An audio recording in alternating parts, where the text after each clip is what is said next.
Welcome to the Sacred Thread podcast, where we explore spirituality, psychology, and the deeper questions of what it means to be human. I'm your host, Winston Janis.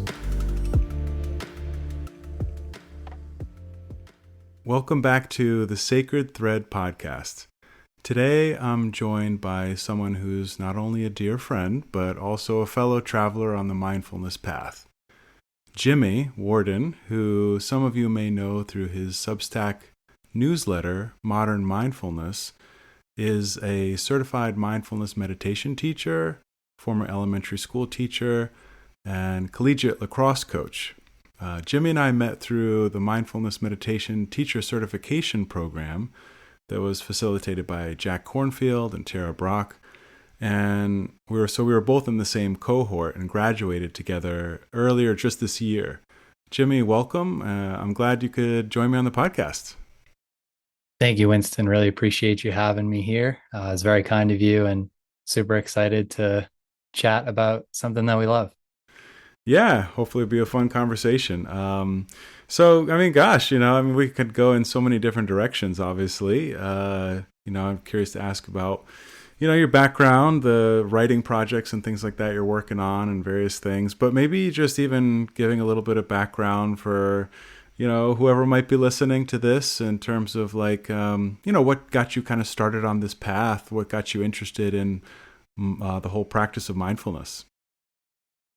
Yeah, it's a really great question and a solid starting point. And I think like a lot of people, I was experiencing a lot of stress, but to give that a little bit more detail, I was 24 years old and I was, a couple months away from finishing my first year as an elementary school teacher, but I was feeling just really overwhelmed every single day with the responsibilities of really trying to take care of other people's children for 8 hours a day, Monday through Friday.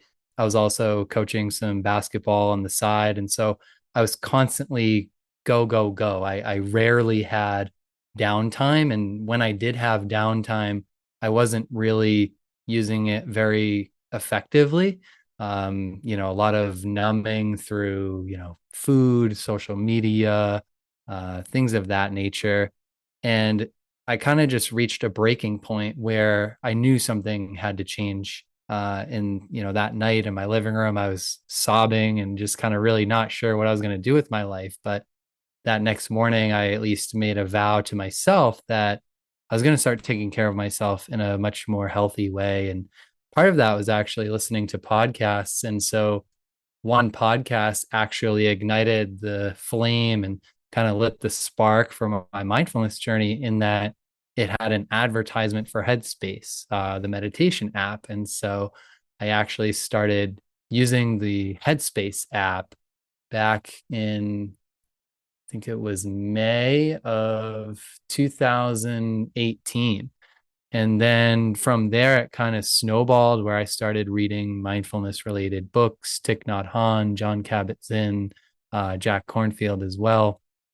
And then in October of 2022, I finally enrolled into an actual mindfulness course. It was a mindfulness-based stress reduction course, MBSR, created by Jon Kabat-Zinn. And I think that's where I went from kind of like training wheels mindfulness. I love the apps, and I think they're really helpful for people in that kind of beginner stage and can provide a lot of value, which they did for me in terms of just being able to regulate my emotions, recognize my thoughts, and allow them not to overwhelm me and kind of get consumed by them. But it was this MBSR class that really kind of stoked that fire much more deeply, because it was just sitting 45 minutes at a time, silence essentially. And so that was where I really kind of was like exposed in some ways of like, oh wow, there's a lot more work to do, but it's been really helpful work. And that also is a snowball too, then actually enroll in the MMTCP, the program that you and I both just graduated from. Because if it was going to help me, mindfulness, that is, if it's going to help me as much as it did, I want to really just be kind of a beacon for others and share the practice with them so that it can hopefully change their lives too. Perhaps maybe a little bit of a long-winded answer there, but Yeah, you're fine. yeah, that's kind of how it all began and how the journey started. And I'm just kind of really excited to see where it is now. Yeah, that's really cool. Yeah, it's so interesting to think about, and it's nice that we have. It's funny how that kind of like your story, my story, just led us to these places, to this. I guess I don't in my daily life. I don't encounter too many people. I don't have relationships with too many people at this stage who are kind of on that similar path. So it's always nice to connect with others, and others that we're in the cohort with. Um, have you made a lot of connections? It's kind of a question just popped in my head, but have you made a lot of kind of connections in the whole mindfulness community through your involvement with all these things? Other than Yeah, me it's and another our really great. cohort? Yeah. Yeah, right. And I know our cohort, and our mentor group, love those people. Um, yeah, it's interesting. I would say I've made a hand connections. In that like they've actually stuck. There have been Mhm. people who have kind of come and gone, but there are some folks who have really I've stuck to, or they've kind of stuck with me in some ways, and a lot of that's actually through the online space.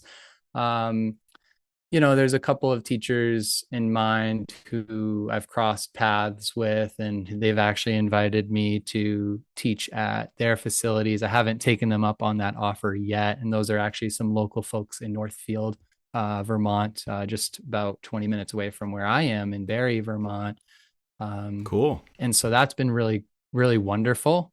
But similar to you, where like I find that it's kind of few and far between, where, if someone asks you, what do you do? Or like, what do you do for like, what are your hobbies? Right. And Hmm. you kind of drop like, oh yeah, I do meditation or I do mindfulness. They kind of like scoff at it, or like, they kind of like maybe give you like a side eye of like, what's that all about? Um, so that's where I kind of just, I don't really talk about it too much with too many people Hmm. unless I see that there's a genuine interest on their part, if that makes sense. Because you're right, where it's a very, it's a simple practice, but it's not a practice that everyone does, even though I genuinely believe everyone could benefit from it. Yeah, I think I agree with you there. I mean, yeah, and I'm kind of curious too about like the MBSR program. Maybe for those who don't know, right, that mindfulness-based stress reduction program that was created by John Kabat-Zinn. Um, what was that like in terms of the structure and really what you feel really made that impact? Was it the length of the meditations? Was there anything else about the way that that program was struck? It's an 8-week program, is that right? Just kind of curious about the structure and how all of that impacted you. Yeah, for sure. So the MBSR program, the way it was structured is with a certified MBSR teacher, and it's quite a training regimen that these folks have to go through. It's through Brown University. It's like a 4-year program. Essentially, it's like you're getting like another collegiate degree from what I understand. And you can almost kind of think of it as like the MBA of mindfulness. Because a lot of the way that it's advertised is kind of like the gold standard for secular practice. Mm-hmm. And so every week we would meet with our certified teacher, and the classes were 2.5 hours long. And very little of that time was teacher instruction. There was maybe 5 or 10 minutes of, what practice we were going to do. And then we would just drop right into it for 45 minutes straight. We'd have a small debrief, an introduction to the next practice, and then just drop right in again. And so coming from, my background at that moment was really just kind of like with the apps and like 15 minutes, 20 minutes here and there. And then also maybe like having the courage to not use the app and like sit with myself for 10 or 15 minutes, to then essentially quadrupling or doubling to even quadrupling that output of practice. Really just kind of deepened my just awareness of like what is going on in this bag of flesh and bones that I'm walking around in. So I would say that that was probably the biggest thing that I walked away with, is really just kind of cultivating a much deeper understanding of just what's happening within me. And then Mm, from there, I think it's just continued to snowball into not just what's happening, but also like becoming kind of the witness of what's happening. mm. Yeah. Yeah, that's really interesting. It makes me think about how a lot of the teachers, or several of them that I think about, the kind of philosophy behind even like headspace, right, is, even just 10 minutes a day, sometimes even less than 10 minutes a day, right? Like start somewhere, baby steps. This is how, I also instruct a lot of my clients, it doesn't have to be an hour a day, right? Just get your foot in the door kind of thing, like touch points of mindfulness. So many people in our culture, kind of like where you started that led you to mindfulness, is like the burnout, the rushing, the feeling like you're just doing too much and driven to do almost too much. And mindfulness I see as a kind of resistance movement to that, a cultural phenomenon of do more, more distraction, more stimulation, right? But I guess that my question is, I think there's a value, like you is kind of the gateway to mindfulness, was like, okay, the headspace, the shorter meditations, right? Um, but like, sometimes, especially when I got my kids and things like that, it seems like, okay, 10 minutes, better than nothing, but I don't know that my nervous system really has a chance to truly, like have a reset or really come down to stillness in that 10, 15 minutes, right? It's like, it's kind of only when we go 20, 30, 45 minutes that we really start to see the benefit. It's like exercise. I'm always drawing parallels between mindfulness practice and exercise, right? It's like, going for a walk around the block is a great start if all you've been doing is sitting on the couch, right, for however many years or months or whatever. But at the end of the day, you get out of it what you put into it. I mean, do you think that's true? Yeah, I think that's true 100%. Where, you know, again, like nothing, no disrespect to like Headspace or Waking Up or Calm or any other app that people might be using, or Insight Timer. But I agree with you 110%, where, that 5 or 10 minutes, it's like almost like an appetizer of what mindfulness can actually do for the body. Mm-hmm, mm-hmm, And I know, and I can't remember if it was like, I was just talking to Thomas, who's our mentor, one of our mentors, I should say, but specifically in the mm-hmm. MMTCP program. And I think it was he who said it, or it might have been another teacher that I sit with, that sometimes it takes 20 minutes for the body just to start to settle, Yep. right? And so to kind of come back to what you were mentioning with like start here with 5 minutes or 10 minutes, it's good to kind of get that momentum. A lot of teachers talk about like the momentum of mindfulness, and that's where it really starts to kind of open up and you really start to experience more of the benefits. But you could generate more momentum, in my opinion, by trying to, and it's hard, and I laugh because I'm using the word trying in a practice that's it's a non-striving and it's a non-effort, right? The practice of no practice, right? But there does need to be, in my opinion, a deliberate intention to create some type of momentum for what you want your practice to be and how you want it to spread throughout your life.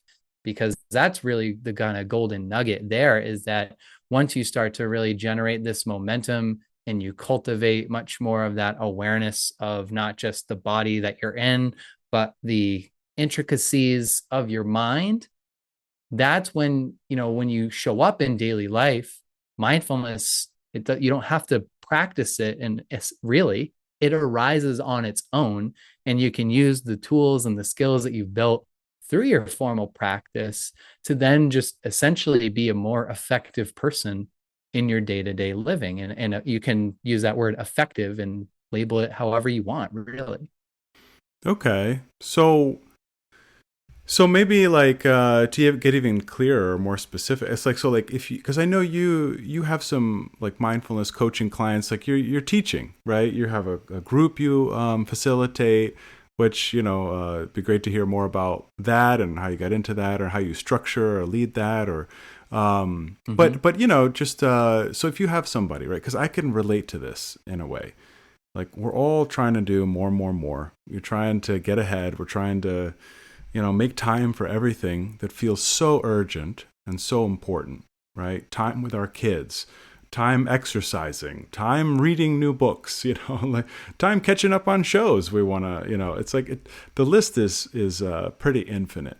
And I think one of the unique challenges, not totally unique, right? But it's about mindfulness is that when you sit, you really, the mind, right, has this tendency to think, gosh, I could be doing so many other things right now, right? And this feels like I'm sitting here doing nothing. Is this really working, et cetera, et cetera?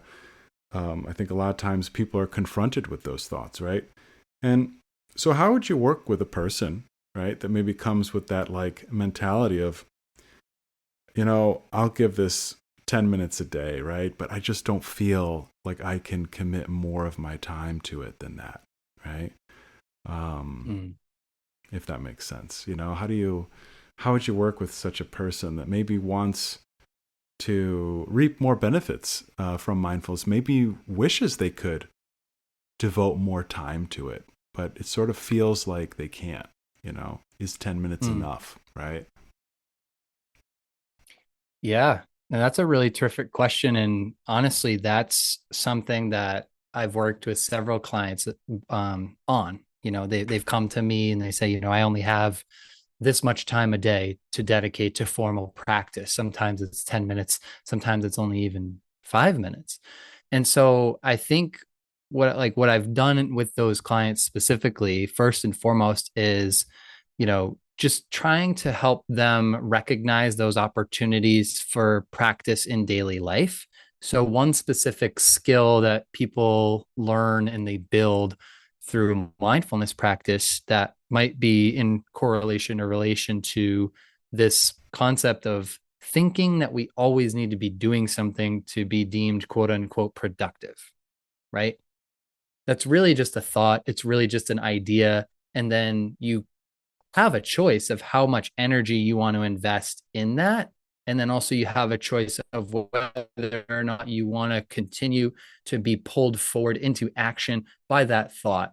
So, for example, my most recent one-on-one mindfulness client that I was working with, him and I, because he's a very busy person. He too is an elementary school teacher, so I could relate to his experience where, kids are at you all day, like you got to grade papers during your downtime. When you go home, you want to be present for your partner, this and that, right? Mm-hmm.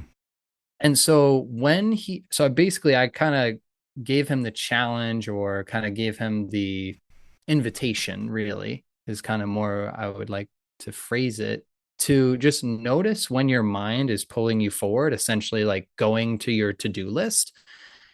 And then if you have a moment, just reflecting and just dropping that question of like, is this urgent right now? And if the answer is yes, then like, sure, like be okay with doing that thing, right? If you planned to wake up at, 6 a.m. to go to the gym and you're thinking about your workout, right when you wake up, like it's probably okay, right? In the sense that that you're going to be fulfilling that item on your to-do list momentarily, right? So you don't necessarily need to invest any more of your energy into that thought, knowing that you're about to essentially take care of it by going to the gym.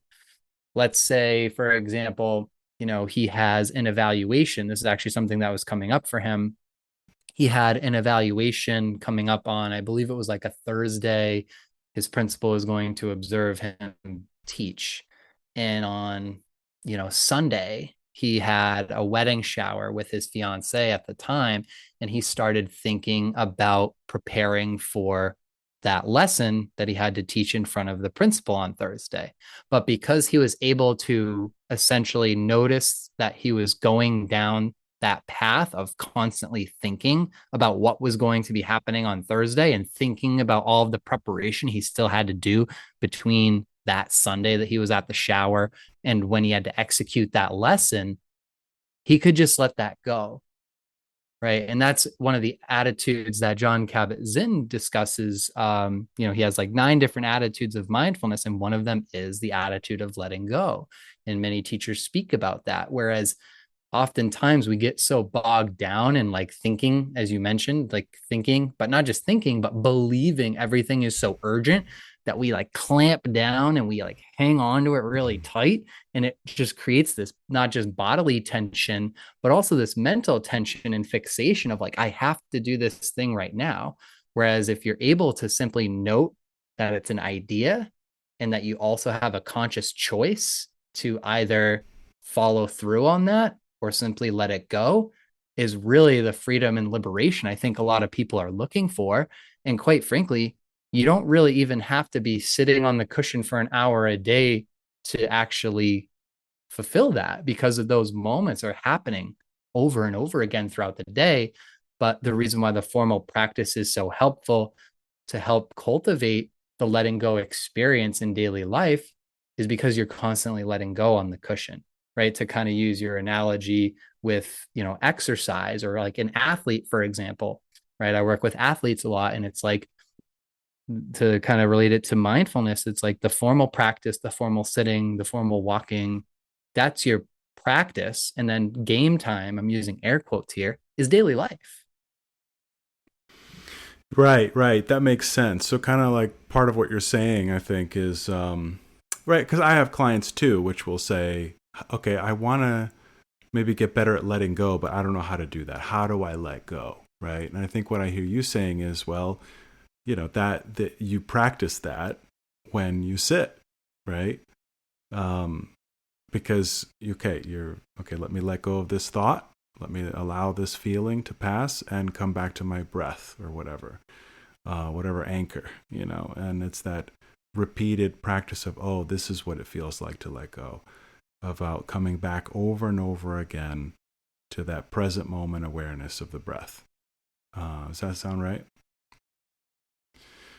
Yeah, absolutely. And I think the big thing too, like just for the daily life, is like being okay with that, right? I think we've just been quite conditioned to go against the grain Mm-hmm. in that regard, where it's like, no, like I can't be okay with letting things go because that means I'm losing, right? Or I'm not fulfilling, my quota, so to say. Mm-hmm. And again, I think with the daily practice, it comes down to just being able to notice when your mind is not where your body is. Something I actually, you know, reminded this client about. And I say reminded because this is something I actually need to be reminded, even though I teach it to people. But, even though the mind is always wandering potentially, or it is wandering, it has the tendency to wander, the body is always present, right? The body is always here.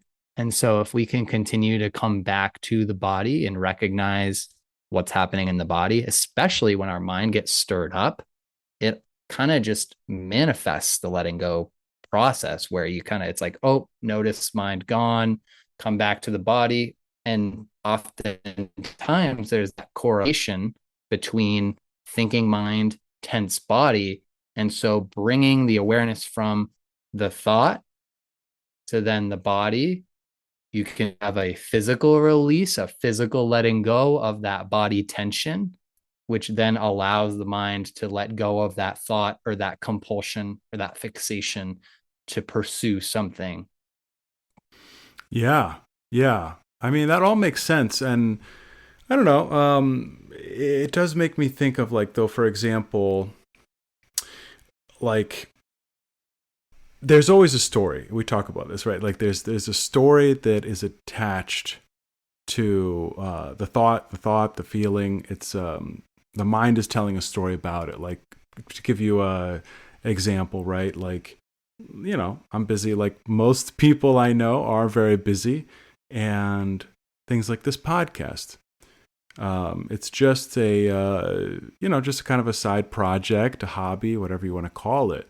But then there's times when it's like, okay, I have a little pocket of time here, right? And then what should be a sort of experience of, oh, I suddenly have an hour of free time, right? It should be okay, now I can rest, I can get something done, I could do it in the spirit of mindfulness, right? But it actually becomes almost an anxiety provoking experience because it's like, okay, there's 10,000 possible things I could do with this one precious hour that's now been given back to me, right? And that's this stage of life of busyness of like, okay, do you practice? Do I work on my podcast? And it's kind of like, oh, well, if I don't grab this and use this to say, for example, work on this podcast, well, then the story becomes, well, then it's never going to happen. It's nothing will ever come of it, right?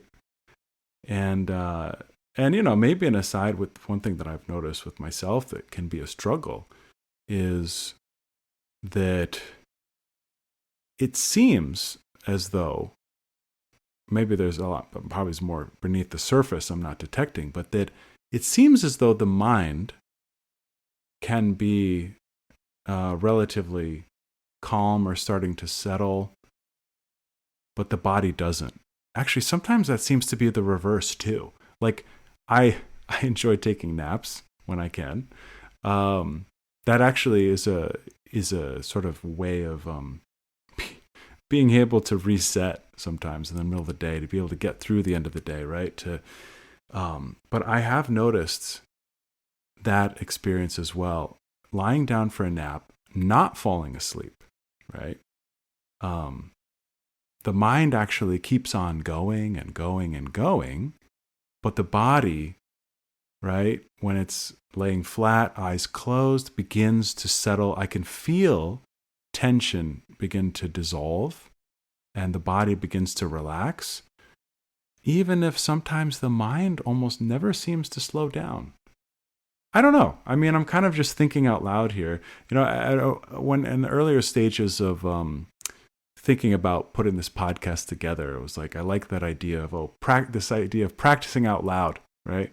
That not like you and I necessarily are like these master gurus who have it all figured out, but that okay, well, let's talk about this out loud. The kind of what's the journey look like for us to be practicing and teaching mindfulness, So anyway, I'm just curious if you have any thoughts on those things. Yeah, it's interesting you mentioned the idea of like body relaxing, yet mind is busy. And I've definitely had those experiences. And I think one thing I'm still learning and continuing to learn because I still have to be reminded of it through my practice is that regardless of like what the experience is, anytime you show up, it's a good practice, right? And you're continuing to build that momentum. And I know that early on in my journey, and even still sometimes like to this day, I can get a little fixated on like a certain outcome, like wanting a certain outcome. So like maybe I've had a long day, I'm really antsy, I'm restless, and I'm like, all right, well, if I go sit and meditate, like everything will be hunky dory. And those first few minutes are brutal, but that's because I'm forcing an outcome that I don't need to be forcing. Where, one of my teachers, again, like his name is Chaz Takapua, he's a lead teacher at Insight Meditation Society, where he talks a lot about like just being receptive and essentially, where we have this idea of, and this is, I'm giving credit to him here too, where whether it's the mindfulness experience or like the spiritual journey, the mindfulness journey, whatever you want to put it on, like as far as like labels, there's this concept of this idea that like it's a pyramid where everything at the base, like we're like, no, I don't want this, I want to essentially ascend to be liberated, or I want to ascend to the peak and be enlightened, or whatever again you want to call that. Whereas, that in and of itself, you're putting that experience, in a box and saying like only when I have this peak experience is the practice fruitful. Whereas the reality of mindfulness is really trying to widen our circle of acceptance, where if we think of, our lives as a circle, right? And everything inside of the circle is what we will say tolerate or accept. And by the way, it doesn't mean like we're okay with it. It's just kind of like, okay, like I have to just be with this. It doesn't mean that like we're being passive and just saying whatever, it doesn't matter. I Mm-hmm. just want to clarify that. But essentially, the practice of mindfulness and spirituality, in my opinion, in general, is really just about widening that circle over and over again, continuing to widen it and knowing that it's going to shrink. I know our friend Ben talks a lot about the phenomenon of expansion and contraction, but trusting that the more you continue to practice, regardless of what the experience is like, whether it's pleasant, unpleasant, or it's just kind of meh, that we're continuing to open and widen our circle of acceptance to hopefully one day potentially accept it all, so that we're malleable, right, amidst any circumstance. We can essentially be calm amidst the chaos, to kind of put it in another more cliched term. Or when Thich Nhat Hanh talks a lot about the idea of people being in a boat, and going through stormy weather, stormy seas. But if there's one calm person in that boat, the boat is more likely to then get to safety. Whereas if everybody's kind of being chaotic and not being responsive to the environment, then obviously everyone's going to perish. I don't know if any of that made sense or if that kind of connected to what your idea is, but I think I'll kind of wrap it there before I go on too much of a crazy tangent. No, yeah, we're just riffing, and yeah, it's well, it kind of makes me think about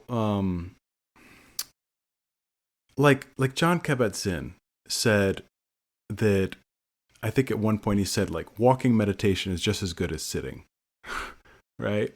I think I heard him say that somewhere. I think it was wherever you are, wherever you go, there you are, right? Mm-hmm. But which I know you've read, and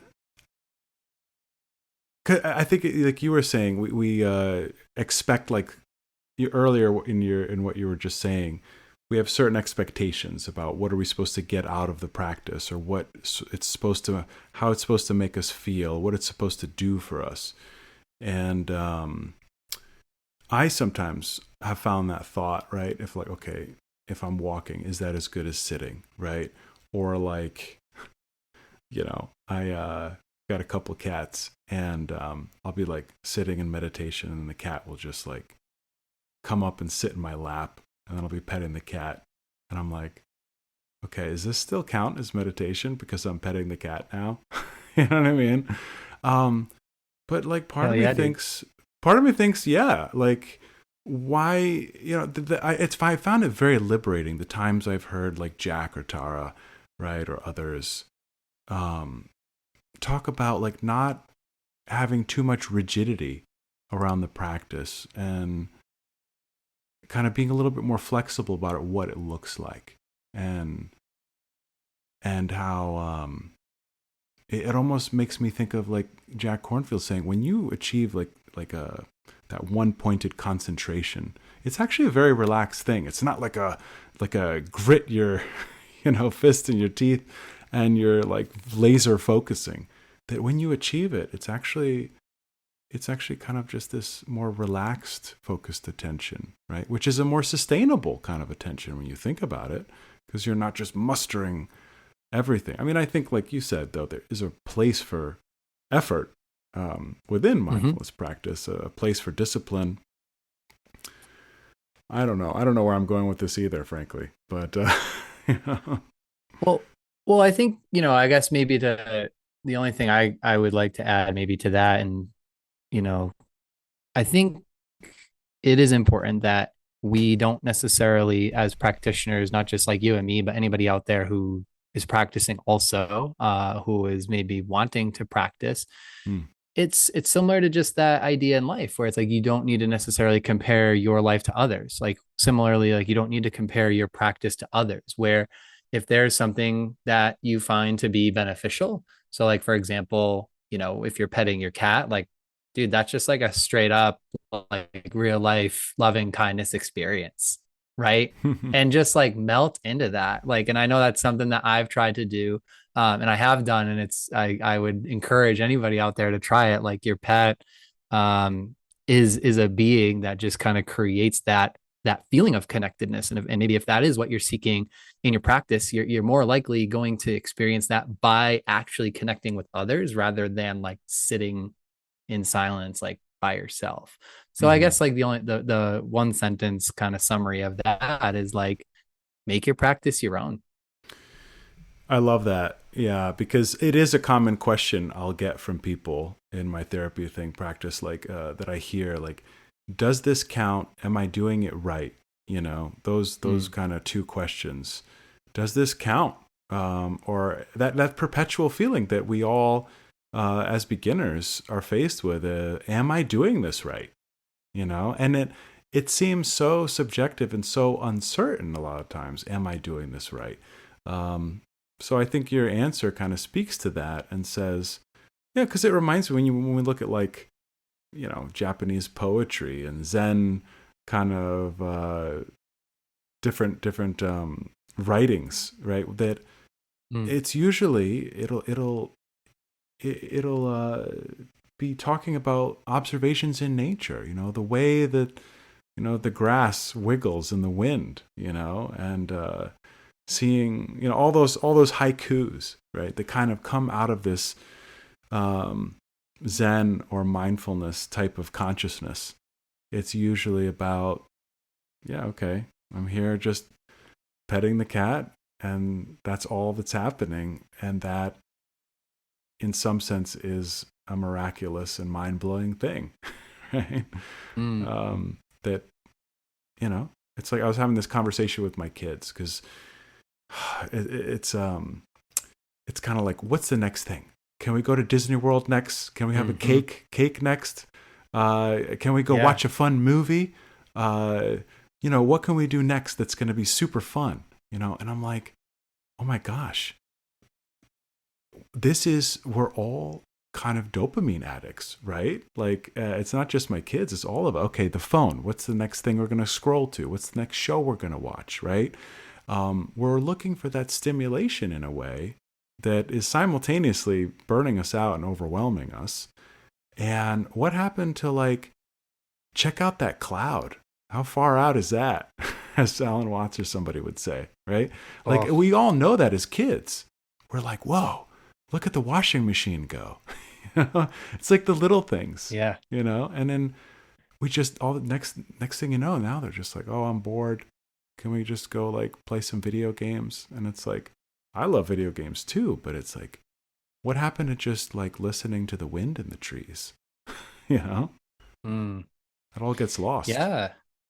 No, I hear you, man. I think the idea of like novelty is something that is completely different, what it is now comparison to what it once was. And I think and again, like how this can relate to maybe practice is, essentially, as we both know conceptually, and hopefully we can continue to learn through direct experience, that impermanence like shows us that no moment is the same. You might watch the same movie that you did a year ago, but that's a completely different experience the second time around that you watch that movie, right? Maybe you laugh Mm, less because you already know the funny parts that are coming, or maybe you laugh more because you forget about the hidden funny part that's 45 minutes into it out of the 2 hour movie, things of that nature, right? And I think that the more that we can not just experience that in our lives, but then also like again, like coming back to the body, and I know I keep talking about the body, but just feeling that kind of to connect with what you just said, like we feel that and recognize like, oh, this is actually a pretty pleasant experience, this novelty that I am actually either, whether it's that movie idea that I just mentioned, or, if you're just feeling the ocean against your feet, right? You kind of feel that connectedness, or you feel that newness that maybe we've lost along the way, from childhood. Yeah. Yeah, absolutely. But, speaking of the body, this is an interest of mine because, I've kind of experiences. I've worked with people who have trouble with this. It's like if you encounter somebody who's noticing that like there's still a lot of that tension or that sense of rushing and momentum in the body, and it seems almost like, see, this kind of, I feel like I resonate with this experience of like, because I've seen therapists, right? I've done the talk therapy thing myself, right? As I'm also someone who does that as a talk therapist.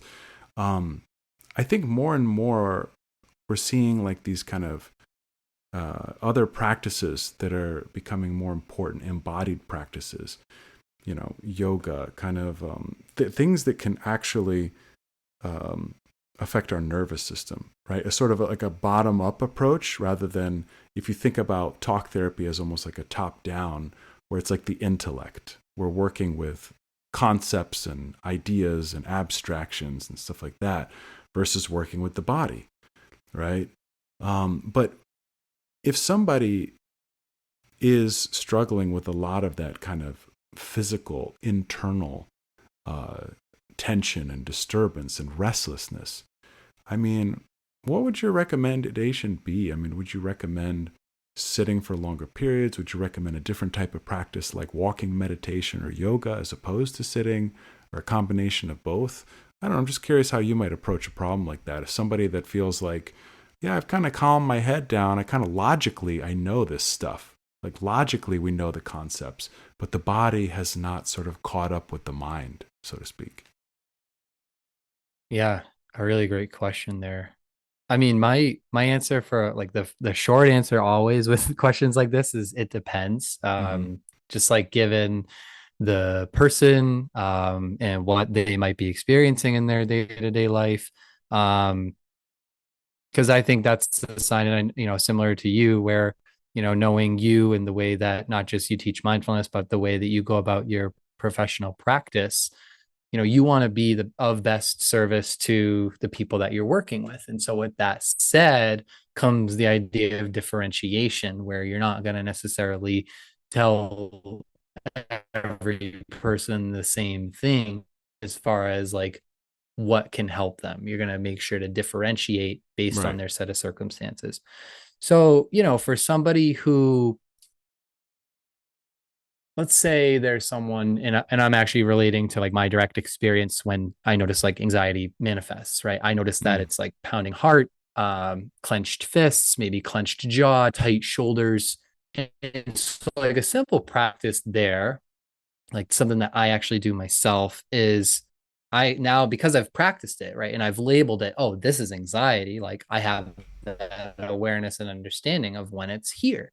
So when I notice that it's here, right, physically manifesting with a heartbeat that's faster than normal, with clenched fists, with tight jaw, I feel that. Like I don't need to think about it, I just feel it. And so Mm-hmm. that's the only way I can Right. really explain it. And so when I feel it, I can simply relax the tension in my shoulders. I can unclench my fists and jaw, hopefully get to a place where I can then maybe practice and redirect from my chest to maybe some deep breathing, and just stay with that experience until it starts to shrink. Whereas somebody who maybe they're like physically moving often, on their feet quite a lot. Maybe they're like a parent who's constantly on the go, carting their children around. Maybe you even experience that yourself as a dad. And if and when possible, and I use that phrase knowing like not always possible, but this actually comes from one of my teachers. Again, and it comes from my teacher, Chaz, who I've had a couple times on retreat. Just see if you can like slow down your movement by like 10%, Mm. right? Nothing crazy, right? It's not like I'm telling you to walk in slow motion, but like bringing a subtle ease to your movement. And that tends to, and again, just in my direct experience, and I encourage anybody that might be listening, to try these things out for yourself, because that's the only way people will know. Um, and so I guess when it comes down to like individual differences, like it starts with knowing like what, like knowing yourself, and then just trying a certain practice that might mitigate um, those physiological reactions to stress. If that makes sense. Yeah, it's definitely not an easy thing to figure out, and that's why, like you said, and I'll encourage my clients about this as well, like using mindfulness as a tool to gain insight, right? The more we can look mindfully, and it becomes the magnifying glass, the looking glass to which we can get information about, okay, you as an individual, right? How do you operate, right? What are the stories in the mind? How does the body and the nervous system react to different things? What helps it? It's definitely a challenging, not easy, not always easy thing to figure out. And we were talking about hypothetical examples. Yeah, maybe I can even share a little bit about sort of an insight that I came to recently that I think I'm still maybe trying to figure out how to work with. But sometimes the insight's half the battle, though, right? Just knowing the pattern already begins to set you free from it, you know? Mm-hmm. And so I was pretty recently given an ADHD diagnosis, right? And kind of always suspected it. People told me, I think you have, right? That's a whole nother conversation. Maybe it's part of what drew me actually to mindfulness, right? Wanting almost to cultivate this ability to just find inner stillness, ability to focus and find more peace and that kind of thing. But it occurred to me that I wonder if I almost give myself anxiety or use that as a tool to get me to combat procrastination, right? That somewhere along the lines, it was this realization that, like, okay, if left to my own devices, I'm never going to get anything done. And I'm just going to procrastinate on things for all of eternity. So, well, but maybe if I use anxiety, and this all maybe is happening subconsciously, right? If I make myself anxious, right, and bring that kind of energy to it, of frantic urgency.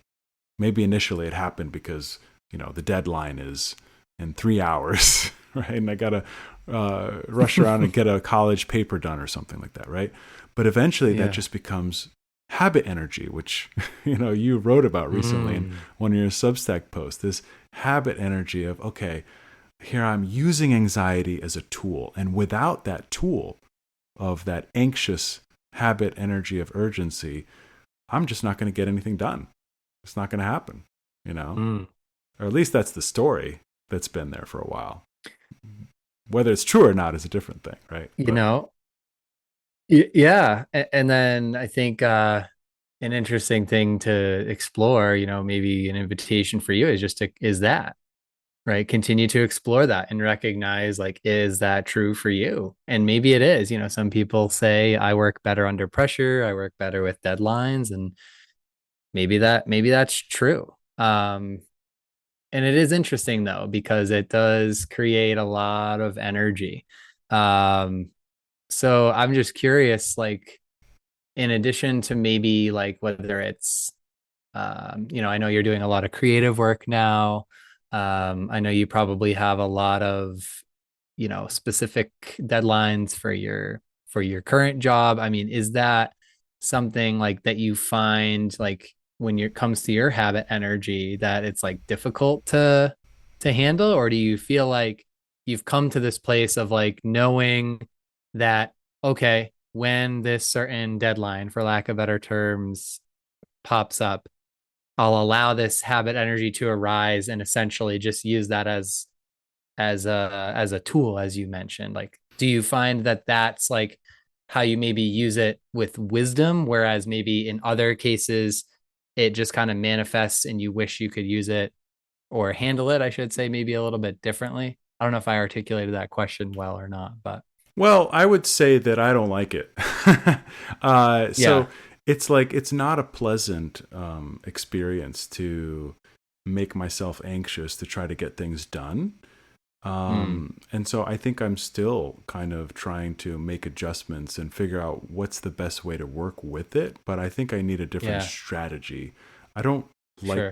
I think that in a pinch, when things really need to get done, um, it will work, right?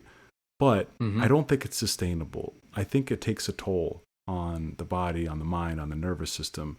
And so, in a way, I, I've constantly been sort of needing to make adjustments and say, okay, let me kind of move in the opposite direction, or let me kind of like find balance or reevaluate. It's showed up more. I mean, sometimes it shows up with practical things I need to get done, you know, the daily to do lists, but it actually has shown up a bit in the creative work where it's like, okay, I Mm, want to work on the newsletter, I want to work on the podcast, and making adjustments from like, okay, maybe instead of posting every week or whatever, or multiple times a week on social media, no, let's bring it back down to earth, and maybe once a month is fine. Maybe twice a month is fine. And just kind of experiment, test those things out, find what is sustainable for me, right? And what is essential and what's not essential. And I do think part of that is letting go of these stories as well of like, oh, mm, if I don't hustle or grind and participate in that kind of culture, which is the total antithesis of mindfulness, right? That mm. nothing will ever come of it. It's never going to get anywhere, or it doesn't have any meaning in some way. Um, yeah, I think it's partly about that acceptance and trust that you spoke about as well, right? Trusting that, like, okay, it's not always going to feel like this, right? Like things kind of go in cycles, and what are the, uh, you know, even if you feel like you're totally stuck, that feelings are impermanent, right? We know that no matter what the feeling is, the habit energy, right? It might come back around, but you get breaks from it, and then Mm. okay, how do you just kind of find practices and continue to develop those that begin to transform that habit energy. I don't know. It's not an easy thing. No, it's definitely not. I want to kind of maybe double click on a couple of things you said. You had some really insightful ideas there, and I think the first one that comes to mind was like the essential versus non-essential, Hmm. and that kind of ties into something we were talking about earlier, where everything feels really urgent these days, just due to the nature of work, for lack of better terms, the work life. There is no real work life balance anymore, it seems, across whatever domain you may be in. And I don't want to speak for everybody or speak in too broad of brushstrokes, but I think a lot of people feel that. And so I think if, to kind of come at it from an angle of there are things that need to be done, right? Like know that, but also, as you mentioned, like be okay with the things that are not as essential that don't get done that day, knowing that all goes well. Like you're going to wake up tomorrow and you're going to have opportunities to kind of pick up where you left off. Because as you mentioned, like if we don't give ourselves that time, and this is something that I'm continuing to learn time and time again, is that if we don't continue to, or excuse me, if we don't cultivate the opportunities to rest, then burnout, fatigue, exhaustion, etc., anxiety, whatever else you want to add to the equation, those experiences are inevitable. And I think Mm-hmm. the other interesting thing to think about too when it comes to, habit energy and the way that you live your life, whether it's like you feel like there's a great sense of urgency, Maybe you feel like you're really down on yourself. You have this habit of kind of beating yourself up, or maybe you just have habits that you'd like to break and you don't really know why. You're still giving in, or whatever you want to call it. I think something to think about, not like think hard about again, but maybe as we've kind of talked about from a more contemplative, quiet place, is just ask yourself, like, whose life am I actually living?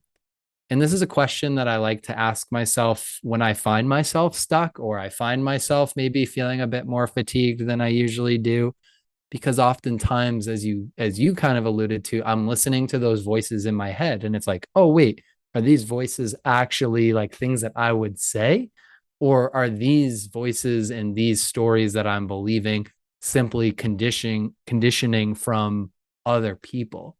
And so I think if you Mm, can separate those two, of like recognizing not just A, this is a story, but B, this does not come from like me, it does not come from like my heart, it kind of makes it, in my direct experience from putting that into practice in life, it makes it a little bit easier to let go of that habit energy, so that you can kind of live in more alignment to who you really are. yeah, I like that. I like that. Those are, yeah, good insights, observations, and questions to ask oneself,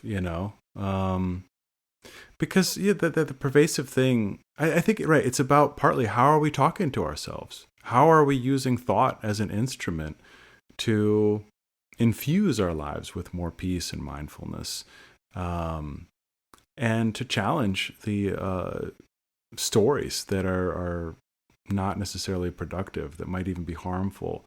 Like in my case, this kind of like, oh, gotta do it all now, even that a lot of people feel, or things are not going to happen, they're not going to move forward, and really talking to myself and realizing, A, that's not true, right? And B, this recurrent feeling that it's not worth it. If you're going to sacrifice your peace, and live in this kind of frantic energy that leads to burnout, it's just, I don't think it's worth it. I don't think it's. I mean, some people are kind of able to hustle and go fast and be motivated. It takes all kinds, as they say, to make a world, right? Um, but I think for a lot of people, you got to stop and say, is it worth it? Like, Mm. because if you're kind of living in this frantic way, um, even if you get, what you want at the end of the road, you're gonna have cultivated some pretty nasty habit energy, right? Yeah. Well, and even oftentimes, well, and even that too is fleeting, right? That feeling of accomplishment, because then it comes back to that habit energy of what's next, right? People that say, I'll be happy when. That's like one of the scariest, and again, in my experience, phrases that you can utter before placing some type of condition on that, because the conditions, as hopefully we've both experienced in our lives, the conditions for happiness come from inside, Yeah. right? Sure, like, yeah, money can buy some happiness and this and that. Like, I will agree that there's a bit of truth to that. But if we as humans are seeking some type of eternal, lasting, whether it's happiness, whether it's fulfillment, whether it's contentment, whether it's peace, whatever you might be seeking out there, you don't actually have to seek that much. You can actually just look within, as we've kind of mentioned with these Yeah. questions. Yeah, it's yeah, some might think that sounds cliche to say that, but it's true. It is true, and we do need reminders of that. It's like, even going back to thinking about my kids and like, oh, we want this thing. It's going to make us happy if we have a cake or watch a movie or whatever. And it's like, it's really about your inner conditions, the way you're relating to everything in your life, your own mind, your body, the things that are happening around you. Um, yeah, it's those conditions. You're absolutely right, you know. Anyway, I mean, we could probably go on forever, but I know that Mm. we are coming up at the end of our time. So It's been a pleasure, Jimmy, and I wanted to ask if there's anything in particular you want to let people know about that you're working on, or any opportunities coming up to work with you, or where people can find you online. Feel free to share that with us. Yeah, of course. So yeah, as Winston mentioned, I do have a Substack. You can subscribe to that. Just you can type in modern mindfulness with Jimmy. You should be able to find it pretty easily. And then when it comes to social media, you can find me at Warden's Wisdom pretty much across all domains, Facebook, Instagram, X. That's where I do most of my posting.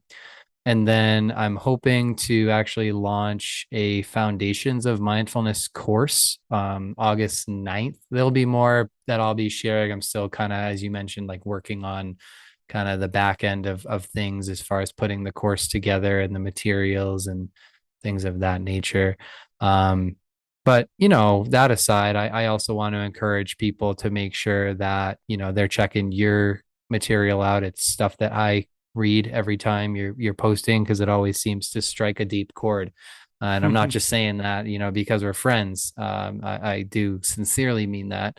So Thank I just you. hope that people are making sure they're finding you also, and thanking you too for inviting me on this podcast. As you mentioned, we could probably keep going, but as we know, there are more things to perhaps maybe accomplish in this life we live. I know, right? Yeah. I mean, gosh, maybe we'll do a part two sometime. But yeah, no, thank you so much for joining me here, and it was a lot of fun talking, Jimmy. We'll talk to you soon. All right. Thanks again, Winston. Appreciate it. No problem. Bye bye.